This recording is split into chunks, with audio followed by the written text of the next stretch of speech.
অনেক দিন ভিডিও করিনি, আর আজকে ভাবলাম আমি একটু ভিডিও করি। খুব ইচ্ছে হচ্ছিল আজকে ভিডিও করতে।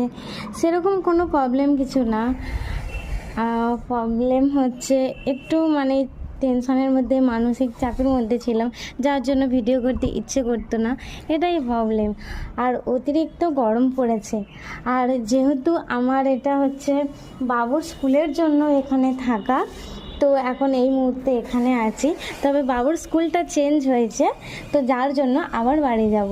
আর সবথেকে যারা বাড়ি ছেড়ে বাইরে থাকে, ঘর নিজের বাড়ি ছেড়ে, তো তারাই বোঝে বাড়িতে থাকা সুখ কতটা, তাই না?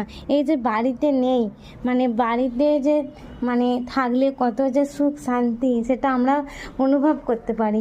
যারা বাড়িতে থাকে তারা হয়তো এই জিনিসটা অনুভব করতে পারে না, কিন্তু আমরা বাড়িতে থাকার যে আনন্দের জিনিসটা, মুহূর্তটা আমরা খুব মিস করি যারা বাইরে থাকে। আর আমার এখন সংসার বলতে আমার ছেলে আর আমি, কাজের সূত্রে ওর বাবা ও ঠাম্মা তো বাইরেই থাকে, কাজের জায়গাতেই থাকে। আর এখন আমি রান্না করছি ভাবছি, ছোটোবেলায় যখন মা রান্না করতো, অল্প সবজি নিয়ে খেলামবাটি খেলতাম, তো আমার এখন সংসারটা সেই রকম হয়ে গেছে। অল্প একটু মাছ, অল্প একটু সবজি দিয়ে ঝোল করছি, যেহেতু অতিরিক্ত গরম পড়ে গেছে। সেই ছোটোবেলার দিনগুলো যেন আমার জীবনে আবার ফিরে এসেছে। তো আমি তো ভালো আছি, আপনারা কেমন আছেন জানাবেন। আর জানি গরমে অনেক কষ্ট হচ্ছে, প্রচুর পরিমাণে